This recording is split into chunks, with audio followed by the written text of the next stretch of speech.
오늘 아침에 조지 워싱턴 브리지, 우리 한국 분들은 속칭 조다리라고 부르는데, 조다리를 건너오는데 이 포트리 쪽에 절벽이 이제 울긋불긋해지기 시작했어요. 보통 새벽에 건너오니까 깜깜해서 아무것도 안 보였고, 낮에는 건너갈 때 등에 지고 가니까 못 보았는데, 오늘 보니까 색깔이 아주 예쁘게 지금 들어가고 있습니다. 여러분, 풍성한 가을 되시기를 주님의 이름으로 축복합니다. 이 미술 하시는 분들 우리 교회도 계시는데, 캔버스에다가, 조그만 캔버스에다가 이렇게 그림을 요하를 그리시든지 또 여러 가지 그리시는데, 하나님은 온통 지상에 이 들판을 캔버스 삼으셔서 지금 색깔을 내고 계십니다. 어떤 위대한 미술가도 내지 못한 색깔들을 내시면서 지금 저 위에 버몬트나 이쪽은 단풍이 거의 떨어지는 상황에 있고, 이제 곧 2, 3주 안이면은 뉴욕도 아주 예쁘게 단풍이 될 것입니다. 이 가을에 우리가 열매를 한번 생각해 봐야 되겠습니다. 그래서 오늘 말씀의 제목은 가을의 열매인데, 원래는 이 가을에 성도가 맺어야 할 열매, 그렇고 보니까 너무 길어가지고 그냥 딱 잘랐더니 이 가을의 열매로 이렇게 했습니다. 가을은 열매의 계절입니다. 오늘 찬송 부를 때에도 보니까 단풍잎들이 뒤에 장식이 돼 있고, 또 이 가을에 이제 들판에 보면은 오곡백과들이 다 이렇게 물론 추수를 한 데도 있지만은 이렇게 그 머리를 숙이고 있고, 유실수들도 감나무, 배나무, 무슨 모든 사과나무, 이 열매들을 얼마나 아주 풍성하게 맺히고 있는지 모릅니다. 우리 성도들도 열매를 맺어야 되는데, 성도가 가장 맺기가 그래도 쉬운 열매 중에 하나가 뭐냐면은 언어 생활에서 얻을 수 있는 열매입니다. 그래서 오늘 언어에 대해서 말씀을 좀 나누기를 원합니다. 저도 언어에 대해서는 상당히 부족하고 또 아주 모순이 많은 사람 중에 한 사람입니다. 그러나 오늘 이 말씀은 제 자신에게와 그리고 함께 열매를 맺기 원하는 모든 분들이 함께 들으시면서 하나님 앞에, 이 말이라고 하는 것은 이 성경에 보니까 바울 사도가 너희는 덕을 세우라 그렇게 얘기를 합니다. 덕을 무엇으로 세우냐 하면은 첫째는 언어와 둘째는 행동입니다. 근데 가장 우리가 근접하게 대하는 것이 뭐냐 하면은 언어라고 하는 것인데, 이 말을 어떻게 해야 우리가 열매를 맺는 그러한 가을의 성도가 될 수가 있는가 한번 생각해 보시면서, 가을이라고 하는 것은 겨울을 준비하기 위한 계절입니다. 겨울이라고 하는 것은 우리가 계절적으로 겨울도 있지만은 신앙적 겨울, 또 인생의 겨울, 그리고 또 여러 가지 의미의 겨울들이 있고, 그것을 맞이하기 전에 가을이라고 하는데, 오늘 우리가 신앙을 연글게 하려면은, 열매를 맺으려면은 어떤 말을 해야 되는가? 오늘은 말에 대해서 한번 말씀을 나누겠습니다. 말에는 두 종류가 있습니다. 얼룩말과 조랑말이 아니고 말에는 살리는 말이 있고 한편은 죽이는 말이 있습니다. 나에게도 마찬가지입니다. 뒤에 가서 이제 셀프 톡이라고 하는 것에 대해서 말씀을 드리겠지만은, 자기 자신에게도 정말 긍정적이고 좋은 말을 해야 되는데, 오늘날 많은 사람들이 너무 자기 자신에 대해서 안 좋은 말을 하니까 그게 비관이라고 하는 말인데, 그것을 오래 가지고 있다가 보면은 여러분, 사단에게 계속해서 이 초청장을 띄우는 것과 똑같은 것입니다. 그러면은 거기에 사로잡히게 되고, 여러분, 대부분 이 자살하는 사람들이 저는 그렇게 봅니다. 이제 물론 목회자이기 때문에 그런 시각에서 보지만은, 마지막 그 순간 몸을 죽음에 던지는 사람들의 특징은 뭐냐면은 귀신에게 홀리는 겁니다. 잡히는 거예요. 거기까지 나가려면은 우리가 이 부정적이고 비관적인 것을 계속 생각하다가 보면은 결국에 어느샌가 이 데몬 포제스가 되는 겁니다. 그렇게 되면은 결국에는 살아남기 어려운 그런 상황에 있고, 이 열풍이 지금 한국을 강타하고 있고, 유럽의 이야기가 아니고 일본의 이야기가 아니라 한국의 많은 사람들이 1년이면은 수만 명씩 목숨을 잃는 이러한 일들을 우리가 보고 있습니다. 첫째, 살리는 말은 뭐냐면은 칭찬하는 말, 격려하는 말, 믿음을 주는 말, 희망을 주는 말, 겸손한 말, 사랑한 말, 이런 말들입니다. 이런 말을 들으면은 낙심 가운데 빠져 있는 사람들도 새 희망을 붙잡고 일어나게 되는데, 다른 쪽의 말은 죽이는 말인데, 이 말은 아무리 미래를 비전 있게 보고 또 어떤 소망이 있어도 이 죽이는 말을 듣게 되면은 사람이 힘이 빠지게 되고 자기를 의심하게 되고, 나아가서는 하나님도 의심하게 되고 교회도 의심하고 신앙을 의심하다가 여러분 신앙에서 떠나는 사람들이 얼마나 많은지 몰라요. 그래서 죽이는 말은 비판하는 말, 교만한 말, 불평하는 말, 자기 입장 정리하는 말, 이런 모든 것들은 다 다른 사람을 죽이는 것입니다. 2015년도에 신문을 보는데 그 기사가 나왔었어요. 그래서 스크립을 해뒀다가 오늘 여러분들에게 말씀을 드리는데, 중국에 이 한 부부가 있었습니다. 이 사람들은 이 중국의 동수진이라고 하는 사람에서 그곳에서 살던 사람들인데 남편이 광산 노동자였어요. 그래서 광산에 들어가서 일을 하는데 갱도가 무너지는 바람에 머리를 다쳤는데 두개골이 이렇게 부러졌습니다. 머리뼈가 갈라진 겁니다. 그러면서 뇌에 상처를 입어서 무려 13년 동안을 식물인간으로 누워 있었어요. 그런데 이 아내가 그 식물인간 된 남편을 병원에다가 한두 달 이렇게 있다 보니까 병원비가 어마어마하게 들어가서 그 남편을 퇴원을 시켜서 자기는 남편을 뒷바라지하면서 병고를 치르면서 나가서 아침에 일을 하고 저녁이나 오후에 들어오는데, 아침에 나갈 때마다 식물인간이 뭘 알아듣는다고 생각을 하겠습니까? 무려 13년 동안을 아침마다 여보, 저 오늘 나가서 일하고 올게요. 편안하게 잘 쉬고 계세요. 오늘도 기쁘게 지내세요. 뭐 기쁘게 뭐가 있겠어요?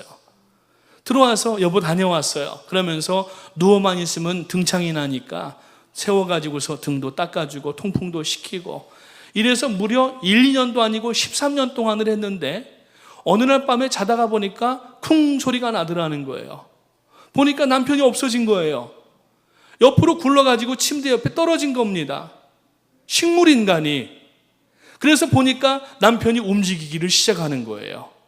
그래서 13년 만에 결국 식물인간에서, 이분이 지금 이제 와이프가 되시는 분이고 앉아 계신 분이 그 남편 되시는 분이에요. 13년 동안을 남편에게 아침마다 저녁마다 여보 사랑해요, 여보 힘내세요, 아무것도 안 듣는 것 같았지만은 듣고 있었다는 얘기입니다.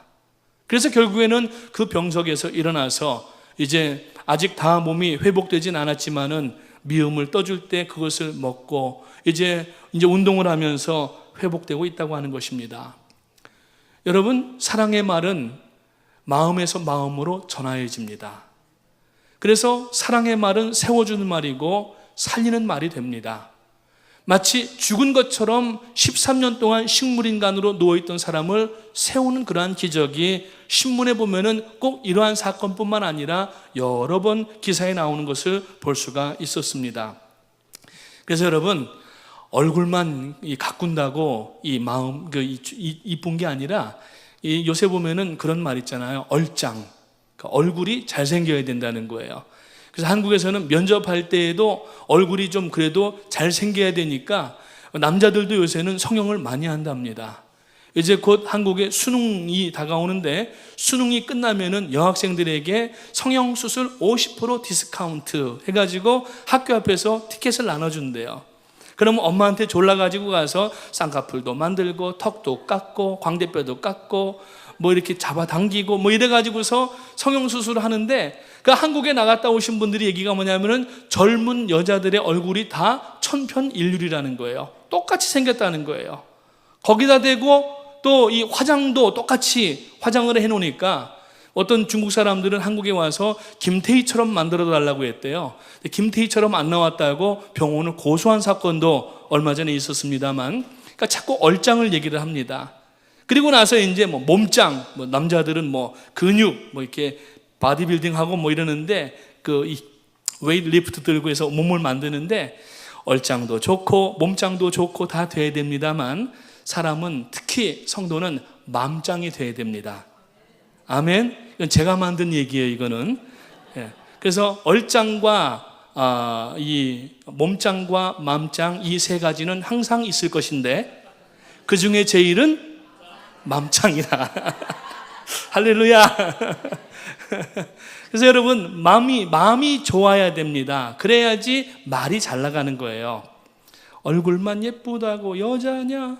마음이 고와야지 뭐 여자지. 그러면 그런 옛날에 노래들도 있잖아요. 예? 한 번만 마음 주면 변치 않는 뭐 이런 노래가 있었는데 마음이 고와야 말이 나올 수가 있습니다. 그래서 우리가 어떤 마음을 만들어야 되느냐 하는 것은 방법에서 첫째 하나님의 말씀을 많이 읽어야 됩니다. 컴퓨터를 하다가 보면은 컴퓨터 용어 가운데에 GIGO라는 말이 있습니다. Garbage in, garbage out. 이 더러운 것이 입력이 되겠네. 컴퓨터가 연산작용을 하지만은 컴퓨터는 사실 0하고 1밖에 못 읽습니다. 그럼 그 다음에 2가 되면은 0으로 들어가고 1로 올라가고 해서 이제 연산을 하게 되는 건데 이 컴퓨터가 아무리 여러분 능력이 있어도 뭔가를 인풋을 안 하면은 프린터로 출력이 안 되든지 화면으로 보이질 않는 겁니다. 그래서 소스를 넣어야 되고 그래서 많은 소스들이 요새는 타이핑을 해서 넣기도 하지만은 어떤 자료를 넣기도 하고 인터넷에서 다운받기도 하잖아요. 근데 여기에 갈베지 같은 쓰레기 같은 정보들을 집어넣게 되면은 프린터로 나오는 것이나 화면에 나오는 스크린에 나오는 것이 전부 쓰레기 같은 것들이 나올 수밖에 없다는 거예요. 사람의 마음도 마찬가지입니다. 선하고 좋은 말들 그리고 하나님의 말씀들 그리고 책들을 통하여서 좋은 그러한 양서를 통하여 성경을 지지하고 또 깨닫게 해줄 수 있는 좋은 책들이 얼마나 많이 있습니까? 이걸 많이 읽으면은 우리가 항상 말해도 말씀이 나오게 되고 위로의 말이 나오게 되는데 그렇지 않다가 보니까 신문만 읽으시다 보니까 신문을 요새 펼쳐보면은 읽을 만한 기사가 없어요. 뉴스가 아닙니다. 이건 완전히 사건, 사고, 강간, 살인, 폭력, 따돌림, 무슨 이런 거밖에 안 나와요. 그래서 저는 신문을 잘 안 보려고 합니다. 오늘 우리가 여러분 신문 보는 것도 중요하지만은 성도는 말씀을 읽어야 되고 또 말씀에 필요한 그러한 여러 가지 좋은 책들도 읽으셔야 됩니다. 그래서 이 말이라고 하는 것은 사람들이 살아가고 지금까지 문명을 이루는데 가장 중요한 역할을 했습니다. 그래서 사람 사이의 대화가 말인데 이 말이라고 하는 것은 사람끼리만 하는 게 아니라 낱말은 누가 들어요? 낱말은 새가 듣고 반말은 쥐가 듣는다고 해요. 근데 낱말을 다 듣는 분이 계시는데 누구신 줄 아세요? 하나님이십니다. 그래서 오늘 이 말씀 가운데 보니까 하나님이 우리들에게 어떤 말 하기를 원하시는가 하는 내용들이 지금 쓰여 있는 겁니다. 하나님은 전능하셔서 우리의 마음속 깊은 곳까지 감찰하시는 하나님이라고 말씀하고 있습니다. 아직 말로 떡반죽기와 같은 이 혀로 밖으로 내뱉지는 않았지만은 마음에 있는 의도, 생각까지도 하나님은 이미 아시는 하나님이시라고 성경은 분명히 말씀합니다. 아멘. 그렇다면은 우리가 선한 생각, 하나님 기뻐하시는 생각을 통하여서 낙심과 시리에 빠져 있는 사람들에게 선하고 아름다운 말로 세워줘야 되는데 가뜩이나 힘든데 그냥 무자비하게 무차별적으로 우리가 다른 사람은 전혀 생각하지 아니하고 말할 때에 그 말 한마디 때문에 사람의 영혼이 죽어가고 결국에는 사람도 죽일 수도 있다고 하는 것입니다. 그래서 먼저 오늘 하나님이 싫어하시는 말이 어떤 말인가 하는 것을 살펴봅니다. 본문에 나와 있는데 1절 말씀에 보니까 내 형제들아 너희는 선생된 우리가 더 큰 심판 받을 줄 알고 많이 선생이 되지 말라고 말씀을 합니다. 이 말을 할 때에는 자기가 선생된 것처럼 남을 쉽게 판단하지 말라는 말이에요. 남을 함부로 정죄하지 말라는 얘기예요. 오늘 우리가 읽는 이 말씀 뒤에 4장에 보게 되면은 4장 11절 12절 말씀에 보니까 어떤 말씀이 나오냐면은 형제들아 서로 비방하지 말라. 형제를 비방하는 자나 형제를 판단하는 자는 곧 율법을 비방하고 율법을 판단하는 것이라. 내가 만일 율법을 판단하면 율법의 준행자가 아니요 재판관이로다. 입법자와 재판관은 오직 한 분이시니 능히 구원하기도 하시며 멸하기도 하시느니라. 너는 누구이기에 내 이웃을 판단하느냐라고 우리에게 경고하고 있습니다. 그래서 오늘 우리는 남을 함부로 우리가 규정짓거나 내 생각, 아주 조그마하고 협착한 내 지식을 가지고 다른 사람을 자꾸 내 관념에다가 끼워 넣어가지고 그 사람을 결정하고 판단해서는 안 된다는 얘기입니다. 인디언의 속담에 보면은 남의 신발을 신어보기 전에는 그 사람의 고통에 대해서 말하지 말라고 얘기를 합니다. 오늘 우리가 신는 신발은 대부분 옛날에 맞춤들 많이 하셨잖아요.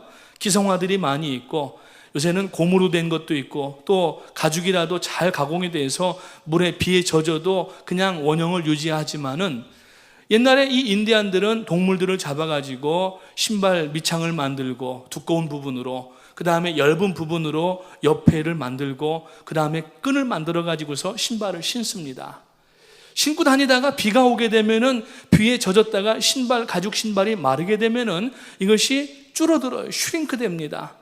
그러면은 전에는 못 느꼈던 어떤 사람은 엄지발톱이나 새끼발톱이나 아니면은 발 옆부분이나 어떤 사람은 발목이나 복숭아 뼈 있는데 그 부분이나 자기가 그 고통을 느낄 때가 있어요. 이것을 한참 신고 나야지 부들부들해져 가지고 젖기 이전에 줄기는 했지만은 젖기 이전처럼 그래도 부드럽게 되어서 신는데 그동안에 발에 상처가 나고 아픔을 느낀다고 하는 것입니다. 그래서 그 사람의 신발을 신기 전에는 그 사람을 함부로 말하거나 함부로 규정지어서는 안 된다고 하는 인디안들의 그러한 아주 귀중한 속담이 있다고 하는 것입니다. 하나님은 우리가 남을 판단하는 것을 원치 않으십니다. 그 판단하는 것을 오늘 이 야고보 사도는 뭐라고 얘기하냐면은 선생이라고 얘기를 하고 있어요. 내 형제들아, 너희는 선생된 우리가 남에 대해서 함부로 말하고 규정하고 판단하는 그러한 사람들아, 더 큰 심판이 받을 줄 알고 너희는 선생이 많이 되지 말라고 얘기하는 그 선생이 뭐냐면은 남에 대해서 함부로 판단하고 규정하는 것을 얘기를 하는 것입니다. 그러한 권한이 우리에게는 없다고 하는 것이죠. 오늘 우리가 읽었던 4장 11절 15절 12절에 보니까 그러한 일을 하시는 분인 재판장이신 하나님밖에 안 계시는데, 만약에 그렇다면은 재판장이 되고 하나님이 되어버리는 격이 된다고 야고보 사도는 말씀을 하고 있습니다. 그래서 2절과 3절 말씀에 보니까 너희는 욕심을 내어도 3장에 우리가 다 실수가 많으니 만일 말에 실수가 없는 자라면 곧 온전한 사람이라 능히 온 몸도 굴레를 씌우리라. 3절에 보면은 우리가 말들의 입에 재갈을 물리는 것은 우리에게 순종하게 하려고 그 온몸을 제어하는 것이라. 지금 여기 3절에 나오는 말은 앞에서 지금 제가 말씀드린 언어인 말이 아니라 타고 다니는 말을 이야기합니다. 그래서 이 말은 반드시 통제가 되어야지 주인이 사용하기에 편리한 말이 되고 주인에게 유익을 주는 거예요. 근데 말이 집에서 자라나는 그러한 말이었다 할지라도 처음에 나면은 동물에게는 야생성이라고 하는 게 있습니다. 그래서 본능적으로 가지고 있는 야생성 때문에 길들여지지 않기 때문에 어려서 재갈을 물려놓게 되면은 재갈을 물려놓고 이쪽으로 당기게 되면은 이쪽으로 말이 돌아서 가게 되고 이쪽을 당기게 되면은 이쪽으로 돌아가게 됩니다. 만약에 이 박차를 가지고 툭툭 치면은 가라는 신호와 서라는 신호에 구분을 주어서 사인을 주게 되면은 이제 그것을 가지고 말이 자라나면서 조련이 되고 사용하는 말이 될 수가 있습니다. 여러분, 모든 동물은 다 야생성이 있습니다. 모든 사람은 다 죄의 근본적인 성향이 있습니다. 그렇기 때문에 사람은 누구라 할지라도 아무리 태어날 때부터 선한 사람이라 할지라도 죄의 본능적인 부분들이 있기 때문에 특히 언어에 있어서 성도들은 말씀 안에서 훈련받지 아니하면은 세상 사람과 똑같은 언어 생활을 할 수밖에 없다고 하는 것이죠. 엊그제 신문을 보니까 한국의 유명한 한 아이돌이었다고 하는데 그 사람이 기르던 핏불 개가 있었어요. 이 개를 데리고서 식당을 갔는데 그 식당에 들어가면서 주인이 반갑게 맞으니까 이 개가 식당 여주인의 무릎을 물어버렸습니다. 그래가지고서 병원에 입원을 했는데 그 개들에게는 주사를 안 맞히게 되면은 이 몸에 이제 그러한 뭐라고 합니까? 그 공수병 같은 병이 걸리게 되는데 그게 이 폐혈증하고 뭐가 겹쳐가지고서 3일 만에 그분이 죽었어요. 그래가지고 이 최아무개 이제 연예인인데 이제 공식적으로 뭐 사과도 하고 언론에다가도 사과를 하고 또 자기 SNS에다가 올려놨던 그 강아지 사진들도 다 내리고 이랬는데 걔는 아무리 잘 조련을 해도 야성성이 항상 나타나게 됩니다. 그래서 여러분들 개를 키우시거나 고양이를 키우시는 분들은 항상 이 어린 애기들 혹은 연세가 아주 많아서 움직이기가 어려우신 분들은 개와 고양이를 따로 혼자 놔두면 안 됩니다. 가끔 보면은 개들이 잘 놀다가도 애를 무는 경우들이 있어요. 그게 야생성입니다. 그래서 개 심리를 연구하는 개 심리학자들의 얘기를 들어보면은 맞는 얘기인지 모르겠습니다만 그 사람들이 얘기하는 게 개가 자기보다 연약하고 아래에 있다고 생각하면은 자기가 어떤 어려움을 당할 때 거기다가 쏟아붓는다는 거예요. 무슨 말씀인지 이해가 가세요? 그러니까 주인한테 자기가 억울하게 야단맞았다고 생각하면은 주인이 없을 때 그 해코지를 어린 애기에게 하든지 연세가 많으신 노인에게 물어버린다는 겁니다. 그게 야생성이라는 거예요. 이 야생성은 동물이 살아있는 동안에 절대로 없어지지 않습니다. 그러나 말을 잘 조련시킴으로 말미암아서 그 말에게 유익을 우리가 얻는 것처럼 오늘 여러분 우리들이 하나님 앞에서 언어를 잘 스스로가 훈련시키지 않으면은 말로써 먼저 죄를 짓기를 시작하게 되면은 행동이 따라서 죄를 짓게 되고 이 죄 때문에 결국 주변에 있는 모든 사람들이 함께 죄를 짓든지 불편함을 얻든지 눈물 흘리는 일들이 일어난다는 얘기입니다. 아멘. 그래서 여러분 우리들의 말은 조절과 통제가 필요합니다. 그래서 우리 말에 보면은 말이 말이면 다 말이냐, 말이 말 같아야 말이지 말 같지도 않은 말을 하면서 그 말을 말이라고 한다. 외우시겠어요? 그렇게 되는 거예요. 말도 아닌 말을 하면서 자기가 옳다고 하는 겁니다. 그래서 우리 옛말에 보면은 노원지마력 일구견인심이라는 말이 있습니다. 말은 오래 달려봐야 그 말의 능력을 알 수가 있고 홀스파워, 사람은 오래 사귀어봐야 그 마음의 의도를 알 수 있다는 얘기예요. 오늘 여러분 우리들의 스스로가 이 마음을 잘 하나님 앞에 선하고 정결하게 하고 하나님의 말씀으로 늘 자기 자신을 쳐서 복종시키지 않으면은 마치 이 동물들에게 항상 아무리 애완용으로 기르고 반려견으로 길렀다 할지라도 야생성이 남아있는 것처럼 우리가 구원받았지만은 구원받은 성도지만은 죄와 완전히 단절되고 끊어진 게 아니라는 얘기입니다.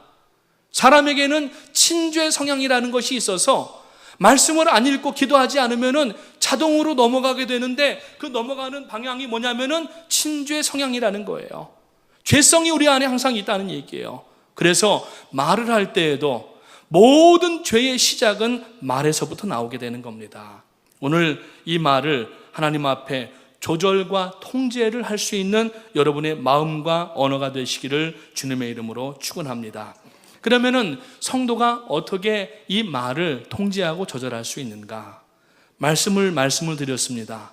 하나님의 말씀, 성경을 많이 읽어야 되고, 그래서 이것을 보면은 우리가 자기 자신의 죄를 깨닫게 되기 때문에 회개하게 되고, 그리고 성령께서 깨닫게 주셔서 말씀을 우리가 이해하게 되고, 그것을 음성을 들었다라고 이야기를 하는 거예요. 신앙생활 처음 하는 분들이 저 집사님은 정말 용한가 봐. 하나님의 음성을 들었대. 그 음성을 어디로 들어요? 이걸로 듣는 게 아니라 마음으로, 심령으로 듣는 겁니다. 그래서 우리가 로고스의 말씀을 받아서, 주님께서 로고스이신데 말씀이 육신을 입고 이 땅에 내려오셔서 말씀을 선포하시고 죽으시고 그리고 승천하시고 성령이 오늘 오셨는데 그 성령이 하시는 일이 다 예수님께서 하시는 그러한 일들이에요. 그래서 우리가 예수를 믿고 구원 얻으면은 우리 안에 성령이 들어오셔서 내주, 인드웰링 하시게 되는데 그 내주하시는 성령께서 우리들에게 가르쳐 주시고 깨닫게 하시고 생각나게 하시는 것, 말씀을 읽을 때마다 가르쳐 주시고 깨닫게 하시고 생각나게 하는 것을 레마라고 얘기를 하는 겁니다. 그래서 로고스가 있어야 레마, 즉 하나님의 음성을 들을 수가 있다라는 얘기예요. 오늘 성경 한 절도 읽지 아니하고 우리가 여러분 신앙생활 한다고 얘기할 수가 없습니다. 성도는 하나님의 말씀을 읽어야 됩니다. 아멘. 그래서 어떤 글에 보니까 이런 글이 있어요. 1년에 책 서너 권도 안 읽는 사람과 겁나서 말을 못하겠다. 이해력과 사고가 너무 좁고 편협하여서 그런 생각으로 모든 사물과 사람을 판단하는 말을 들을 때에는 몸서리가 쳐진다. 옛날에 한 말 가지고 또 따지고 또 따진다. 오래 만나면 정이 들고 이해의 폭이 넓어져야 하는데 반대로 점점 더 약점들을 뒤밀어 댄다. 잊으면 그만인데 그놈의 정 때문에 그것도 쉽지 않다. 이런 글이 있더라고요. 성도는요, 책을 읽어야 됩니다. 첫째로 하나님의 말씀을 읽고 좋은 것을 인풋하고 그래야 좋은 말이 아웃풋될 수가 있는 것입니다. 그래서 오늘 우리는 이 어떤 자기 고집과 편견 가운데 빠져 있으면 안 됩니다. 그러니까 남을 판단한다는 얘기는 뭐냐면은 자기 지식의 한계 안에서 남을 규정 짓는 것을 말하는 거예요. 오늘 여러분 책을 많이 읽고 그리고 또 이 성경을 많이 읽으면서 하나님 앞에 자기 자신을 돌아보는 사람은 자기 스스로가 옳다고 생각하지 않게 됩니다.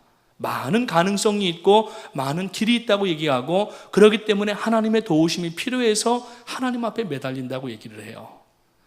이번에도 오셔서 우리 퀸즈에서 박순애 전사님, 우리가 금요일날 저녁에는 영상으로 같이 받았지만은 그분이 매번 집회마다 하시는 말씀이 자기는 어디 가서 교육을 받을 수가 없었다는 거예요. 초등학교 3학년 때 학교에서 나오고 난 뒤에 학업을 중단한 뒤에 이건 배울 때도 없고 배울 상황도 안 되고 배울 만한 돈도 없고 이러니까 이분이 책을 그렇게 구해다가 책을 읽었다는 거예요. 그러면서 자기가 지금 이렇게 그 집회를 하고 다닐 때에 그 말씀, 하나님 말씀으로 구원받았지만은 그 읽었던 책들이 얼마나 많이 도움이 되고 그것으로 집회를 하면서 하나님 앞에 영광 돌릴 수 있다고 이야기를 하시더라고요. 사람에게는 여러 가지 능력이 있지만은 융통성이라고 하는 능력도 있어야 됩니다. 이 융통성, 영어로 flexibility라고 얘기를 하는데 이 단어는 두 단어가 합성된 단어인데 하나는 flex라고 하는 단어고 하나는 ability라고 하는 단어가 합쳐진 거예요. 그래서 flexibility가 된 겁니다. 우리가 이 양궁하잖아요. 활을 쏘잖아요. 활을 쏘는데 이 활대가 구부러져야 되지. 이게 구부러지지 않으면은 이 화살 시위를 당길 수가 없고 결국 활도 앞으로 나갈 수가 없는 겁니다. 이 활 자체가 플렉시빌리티가 있어야 될 때 쭉 잡아당겨서 이것을 놓는 순간 힘차게 관역을 향하여서 이 활이, 이 에로우가 나가는 것입니다. 오늘 여러분 성도가 이 플렉시빌리티가 있어야 되는데 첫째로는 하나님의 말씀으로 우리가 플렉시빌리티를 만들어야 되고 둘째로 읽는 좋은 양서들을 통하여서 플렉시빌리티를 만들어야 됩니다. 태풍이 불 때, 허리케인이 불 때, 여러분 저는 허리케인을 맞아본 경험이 2번이나 맞아본 경험이 있는데 플로리다에 살면서 이 나무가 플렉스가 안 되는 나무들은 다 꺾어졌습니다. 잘라지고 꺾어지고 혹은 넘어가 버립니다. 그런데 아주 유연한 나무들은 바람이 불 때 넘어가는 것 같았지만은 나중에 바람 지나고 나면은 다 일어납니다. 성도가 이 플렉시빌리티를 가져야 되는 것은 남을 대하는 것도 그렇지만은 자기 자신이 어떤 고난을 당할 때에도 하나님의 말씀을 알아야 고난 가운데에도 우리가 숙일 부분들은 숙이고 수긍할 부분들은 수긍하고 인정할 부분들은 인정해야 되는데 이게 안 되면은 부러져 버리는 거예요. 신앙이 거기서 끝나는 겁니다. 사랑하는 성도님 여러분, 오늘 여러분들에게 영적 이 유연성, spiritual flexibility가 있게 되시기를 주님의 이름으로 축원합니다. 그래서 그런 말들, 우리가 앞에 살펴보는 하나님이 싫어하시는 말들은 이제 딱 우리가 입을 다물고, 그리고 이제 하나님이 원하시는 말들을 해야 되는데, 첫 번째로 하나님이 원하시는 말이 뭐냐면은 사랑이 넘치는 말을 해야 됩니다. 모든 말의 기초는 사랑에다가 둬야 됩니다. 아멘. 뒤에 가서 말의 황금문, 이 데이 셰퍼드라고 하는 사람이 쓴 글에서 발췌한 내용을 말씀을 드릴 텐데, 여러분 우리가 사랑에 기초한 말이 아니면은 그 나머지는 대화 가운데 굉장히 어려움을 겪게 됩니다. 대화가 뭡니까? 대화는 주거니 받거니 하는 게 대화예요. 그런데 일방적으로 주기만 하는 것은 대화가 아니라 지시입니다. 군대에서는 지시만으로도 얼마든지 군대 생활을 할 수가 있습니다. 지시를 받기만 하고 지시를 하기만 하면 되는 거예요. 근데 사회생활을 할 때 인격적으로 우리가 어떤 공동체에서, 가정에서, 또 어떤 직장에서, 그리고 교회 안에서 살 때에는 대화를 주거니 받거니 해야 되는데 자기 말만 해버리고 안 듣는 사람들이 있는 거예요. 오늘 그렇게 되면은 안 된다고 하는 겁니다. 그래서 모든 말의 기초는 사랑 위에다가 올려놓게 되시기를 주님의 이름으로 축원합니다. 사람에게는 두 가지 마음이 있습니다. 기본적으로 하나는 사랑을 받으려고 하는 마음이고 하나는 사랑을 주려고 하는 마음이에요. 보통 부모님들은 자녀들에게 내리사랑이라고, 또 손주들에게 우리가 베풀기만 하고 받지 못하여도 섭섭하긴 하지만은 별 문제가 없습니다. 가족이기 때문에 이해를 하는 거예요.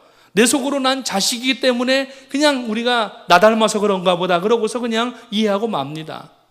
그런데 나 가족 이외에, 내 가족 이외에 다른 사람들하고 대화할 때는 자꾸 우리가 요구하는 것에만 얘기하게 되면은 피곤하게 여겨지는 거예요. 대화가 안 되는 겁니다. 자기 얘기만 막 해놓고 자기가 옳다고 하고 내가 하는 이야기들은 수긍도 안 하고 받아주지도 않는 거예요. 그러면 대화가 끊기게 됩니다. 그런 분들이 전화가 오게 되면은 요새는 전화기에 콜러 아이디가 돼 있어가지고 이름을 입력해 놓으신 분은 이름까지 뜨지만 전화번호가 딱 뜨면은 부담스러운 분들은 요새 그냥 조용히 이렇게 내려놓고 안 받아요. 그렇죠? 그게 현대인들의 습관이 돼버렸습니다. 왜 그러냐면은 대화가 안 되기 때문에 그러는 거예요. 근데 어떤 사람은 전화 오면은 그냥 우리가 황급하게 받는 분들이 있어요.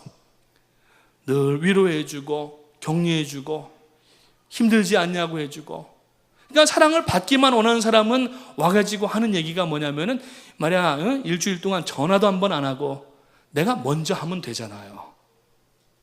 내가 먼저 사랑을 주면 되잖아요. 근데 안 했다고 채근하면서 자기도 안 하면서 안 했다고 뭐라고 하는 거예요. 오늘 여러분 우리가 마찬가지인 것입니다. 내가 누구에게 섭섭한 일이 있으면은, 섭섭이라고 하는 것은 기대한 것이 안 나오기 때문에 섭섭하는 거예요. 그 기대한 것을 우리가 먼저 한번 줘보면 되는 겁니다. 아멘.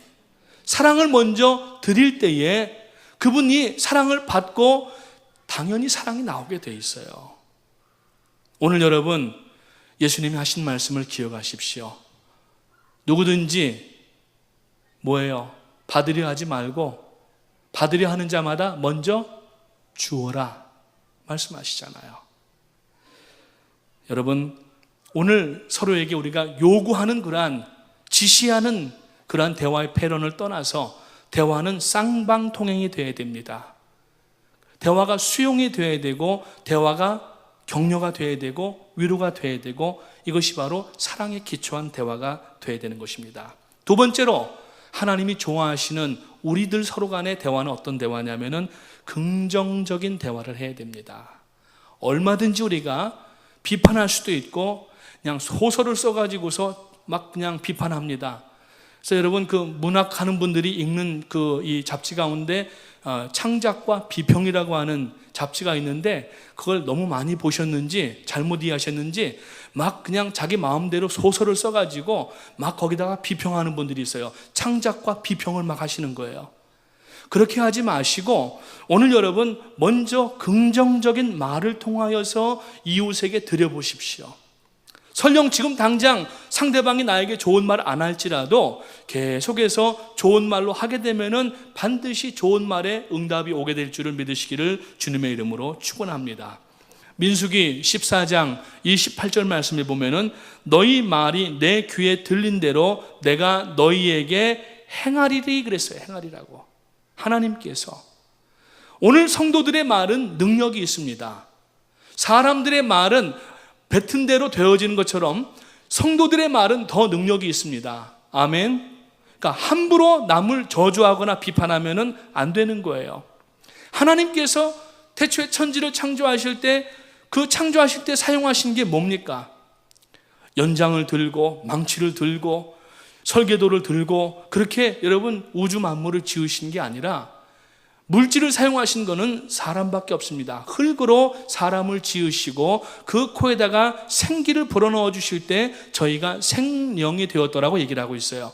근데 나머지는 태초에 하나님이 천지를 창조하시니라 말씀하여 가라사대 말씀으로 지으신 거예요. 그래서 하나님의 말씀에는 능력이 있는데 전능이 있고 그 하나님의 형상을 닮아서 만드신 사람이기 때문에 사람의 말에도 권세가 있다고 하는 것입니다. 더더군다나 예수 그리스도의 보혈로 구원받은 성도들의 입에는 능력이 있다고 하는 것을 꼭 믿으시고 오늘 여러분 긍정적인 말로 첫째 이웃들에게 아름다운 말을 하시기를 주님의 이름으로 축원합니다. 이어령 교수님 이야기를 지난 주간에 한번 했었는데 그 이어령 교수님의 글 가운데 보면은 그런 얘기가 있습니다. 한국의 욕을 들으면은 섬찟하다. 욕의 대부분이 육체와 관련이 되어 있고 죽이는 것과 관련이 되어 있다고 하면서 예를 들면 빌어먹을 놈 그러잖아요. 빌어먹다는 게 뭐예요? 남의 집에 가서 깡통 들고 얻어먹는 거를 빌어먹는다고 얘기를 하는 겁니다. 그 정도는 그래도 그렇다 치고 자식들에게 이 육실을 년이은 이러면서 노미음 이러면서 육시라는 게 뭐냐면은 말 5마리에다가 사지를 묶어놓고 말에 채찍질을 동시에 가하면은 이 사지들이 떨어져 나가는 겁니다. 그래서 육시 6갈래로 찢어지는 것을 육시라고 얘기를 해요. 근데 옛날 어른들 보면은 이 육시를 년이은 노미음 이렇게 얘기를 하시는 분인데 얼마나 무섭고 섬뜩한 얘기예요. 그런 가운데에도 한국이 이만큼 성장한 것은 어린아이들이 코를 풀 때 엄마가 아이들의 코에다가 수건을 대고 뭐라고 하죠? 흥해라 흥해라. 그래서 겨우 그래도 흥하게 됐다는 거예요. 그러니까 옛날 요새는 애들이 다 깨끗해요. 막 엄마에서 막 태어나온 애들도 보면은 이번에도 그 누구예요? 뉴저지 퀸즈 성전에 최신우 목사님이 둘째 아이를 낳는데 사진을 보냈는데 보니까 몇 달 사내 같아 벌써 나와가지고 얼마나 아주 깨끗하고 잘생겼는지 몰라요. 이제 막 나온 지 얼마 몇 시간 안 되는 애기인데 근데 옛날에는 코들을 왜 그렇게 많이 흘리셨어요? 저희도 코 좀 흘렸는데 조금밖에 안 흘렸습니다. 옛날 그 보면은 하도들 닦아가지고 여기가 그냥 맨질맨질해지고 닦다가 남은 코가 여기에 싹 걸리는 거예요. 그러니까 영구가 코가 이렇게 걸리는 게 뭐냐? 그게 코예요, 코. 근데 그 코를 붙들고 흥해라, 흥해라. 그러니까 한국이 그나마 그 무시무시한 욕 가운데서도 흥했다는 겁니다. 물론 우스갯소리지만은 여러분 자녀들에게도 축복을 해야 돼요. 자녀들의 머리에다가 손을 얹고 부모에게는 자녀의 머리에 손을 얹고 안수할 수 있는 권한이 있습니다. 아무나 우리가 안수하면 안 되지만은 부모는 자식을 위해서 축복할 수 있는 권한이 있는데 여러분 잠든 자녀의 머리에 손을 얹고 이 자녀를 위해서 축복하시고 이 자녀를 위해서 긍정적인 기도 정말 하나님 앞에 아뢰는 기도할 때 이명박 대통령이 그랬다잖아요. 어머님이 새벽에 자식들을 하나씩 자기 무릎에 올려놓고 자다가 보면 뭐가 막 뜨거운 게 떨어진대요. 보면은 이 눈물, 어머니 눈물이 자기들의 머리로 떨어지더라는 거예요, 얼굴로. 그러면서 잘 되게 해달라, 뭐 건강하게 해달라, 좋은 학교 가게 해달라, 그런 기도는 안 하시고 그 어머니가 자식들 하나하나 무릎에다가 올리면서 나라를 구하게 하시고 하나님께 영광 돌리게 하시고 이런 그 기도를 했다는 거예요. 여러분, 자녀들을 위해서 축복하고 그렇게 기도하시면은 그 기도를 자녀들이 하나님께서 들으시고 그렇게 인도도 하시지만 그 기도 소리를 들은 자녀들은 절대 잘못되는 법이 없습니다. 이번 새벽 예배 기간 동안에 여러분 새벽 예배 나와서 하나님 앞에 말씀 듣고 은혜 받으시고 댁에 돌아가셔서 잠자는 침대에 있는 아이들 머리에다가 손을 얹고 축복을 하십시오. 그 아이들을 위해서 눈물을 흘려 기도하십시오. 여러분, 지금까지 여러분과 제가 살아왔던 사회가 앞으로 살아갈 사회는 비교가 안 될 정도로 여러분 어렵고 힘든 사회가 펼쳐질 것이라고 많은 사회학자들은 그렇게 예견하고 있습니다. 무엇으로 이겨나가겠어요? 언제까지 자녀들 쫓아다니겠어요? 못합니다. 누구에게 맡겨야 돼요? 하나님께 맡기게 되시기를 주님의 이름으로 축원합니다.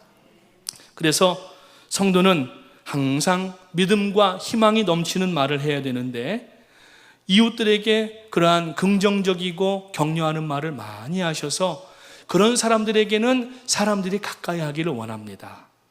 마치 나무가 크고 나뭇잎이 많게 되면은 새들이 와서 여기에 둥지를 들고 깃들기를 좋아하는 것처럼 우리가 격려와 사랑이 많은 사람에게는 사람들이 모여들게 됩니다.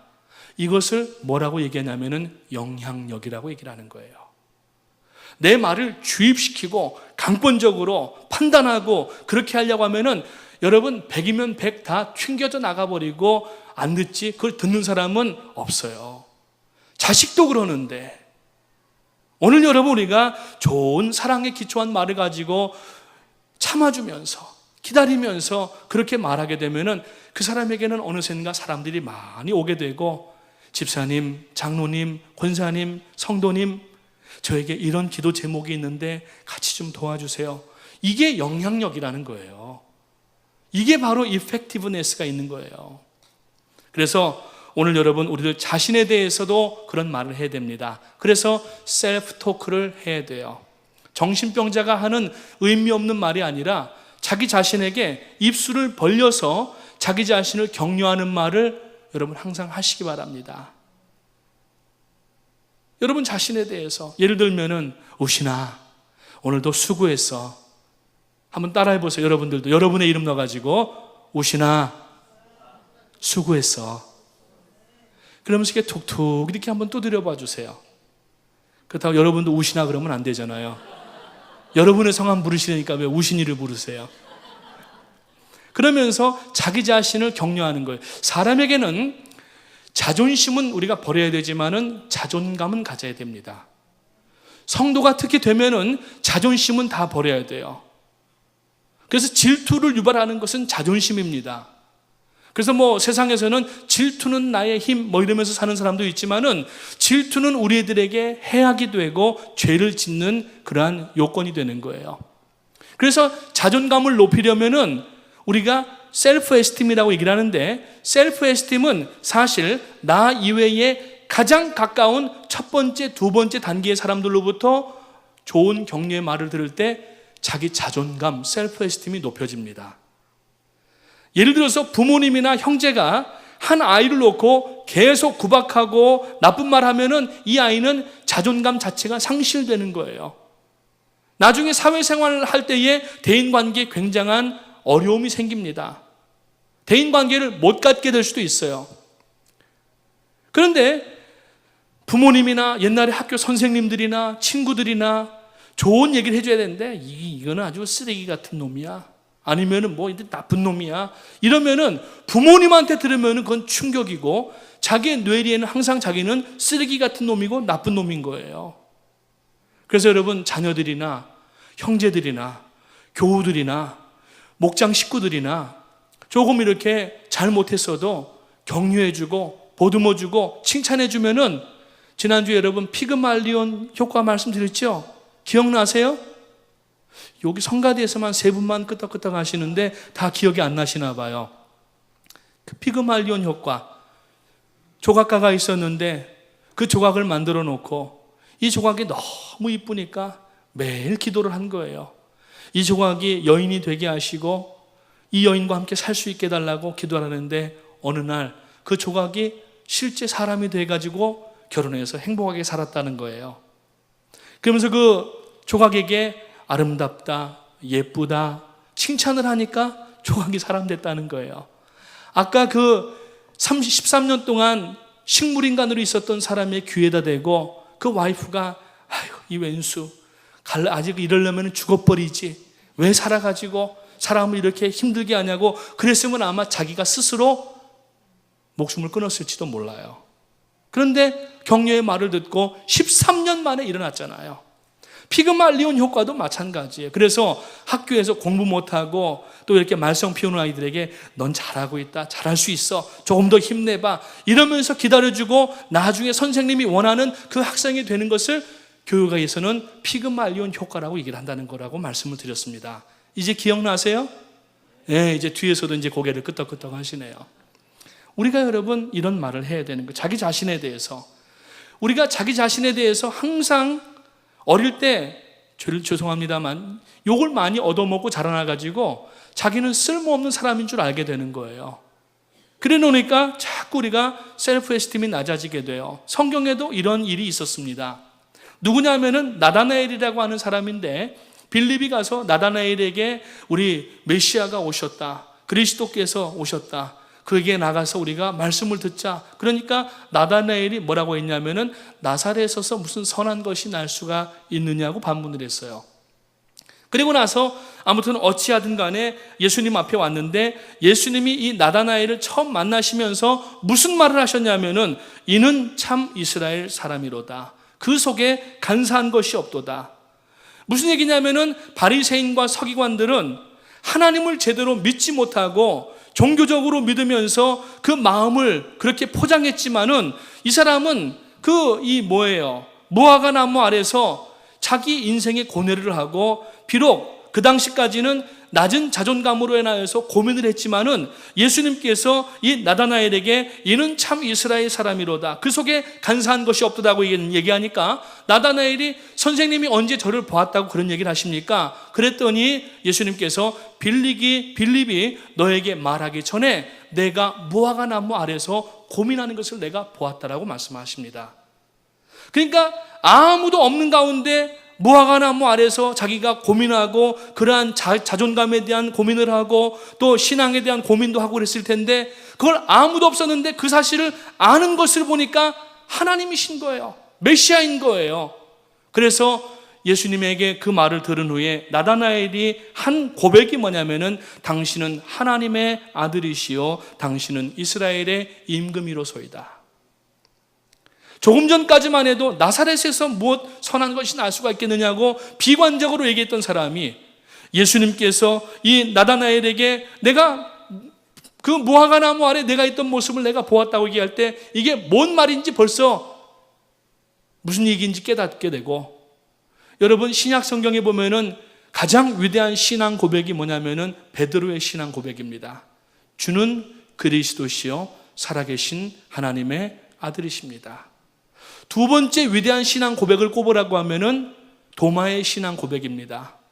예수님께서 부활하셔서 제자들을 방문하시는데 도무지 믿을 수가 없는 거예요.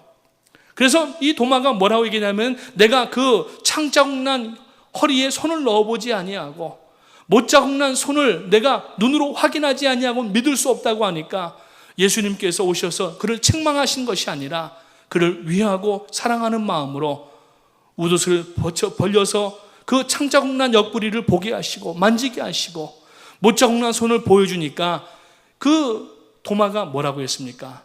나의 하나님, 나의 주시라. 두 번째 위대한 신앙 고백이었습니다. 만약에 신약 성경에서 세 번째 위대한 신앙 고백을 꼽으라고 하면은 저는 나다나엘의 고백을 꼽겠습니다. 지금 예수님을 만나고 나서 고백한 내용이 뭐냐면은 당신은 하나님의 아들이시요 당신은 이스라엘의 임금이로소이다.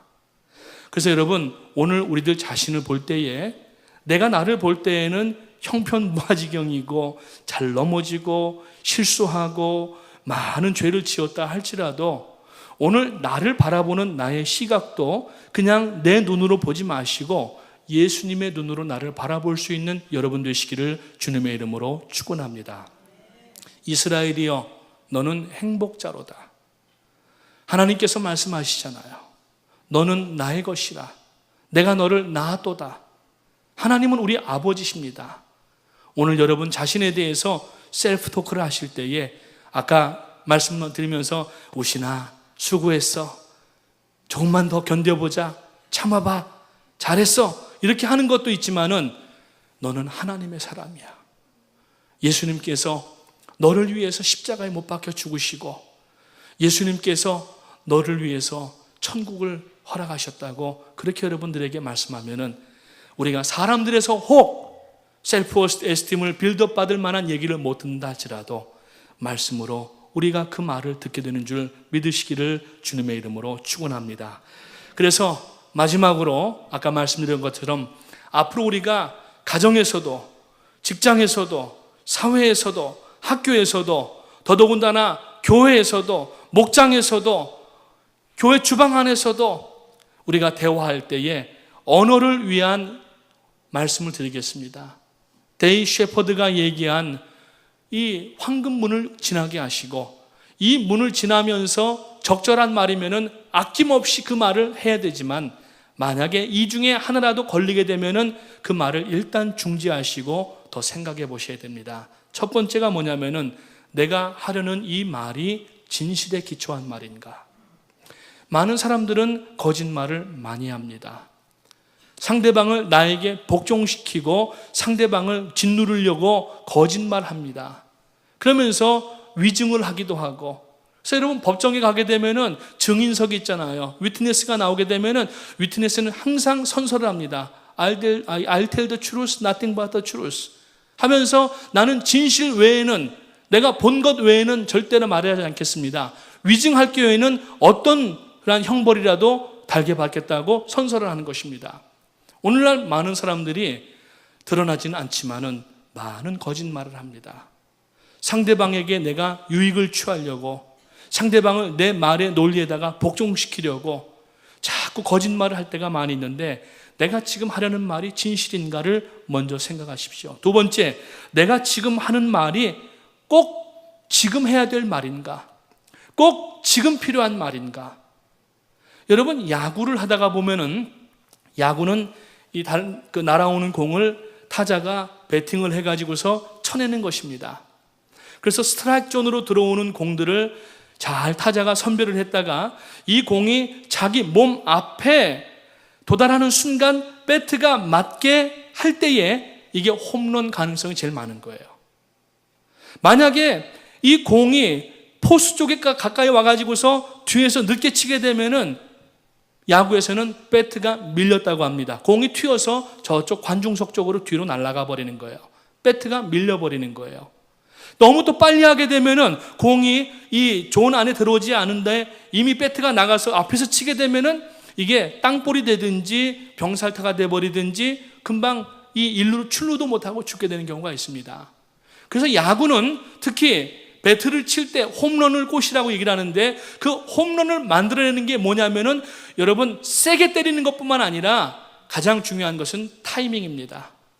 오늘 내가 말 한마디를 할 때 타이밍을 잘 해야지 그 말이 효과가 있는 것이지 여러분 내 말을 시간을 맞추지 아니하고 불필요한 말이라면은 여러분 중단하게 되시기를 주님의 이름으로 축복합니다.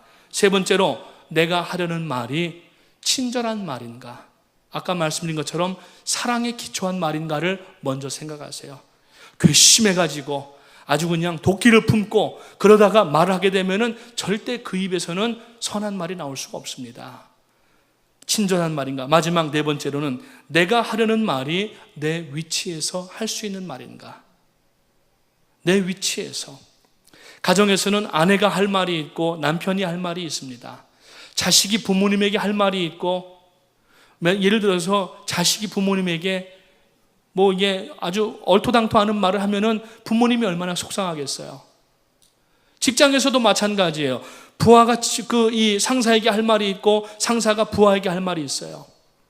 교회 안에서도 우리가 물론 높낮이는 없지만은 우리가 하나님 주신 은사 가운데에서 할 수 있는 말과 해서는 안 되는 말이 있고 그런 말들이 있습니다. 그걸 구분할 수 있는 분별력이 있어야 된다는 얘기입니다. 사랑하는 성도님 여러분, 더 길어지지 않겠습니다. 오늘 이 가을에 말의 열매를 맺으시기 위해서 우리 다 일어나셔서 찬송을 2가지를 부르겠습니다. 옛날 찬송인데, 복음송인데, 나의 입술의 모든 말과 이 찬양을 하시고, 그리고 항상 진실께 찬양하면서 하나님, 내 언어의 습관을 바꾸어 주시옵소서. 이 가을에 언어로 열매 맺는 신앙인이 되게 하시고 사람들에게 영향력을 끼칠 수 있는 참된 성도가 되게 하여 주시옵소서. 우리 기도하는 시간 갖겠습니다.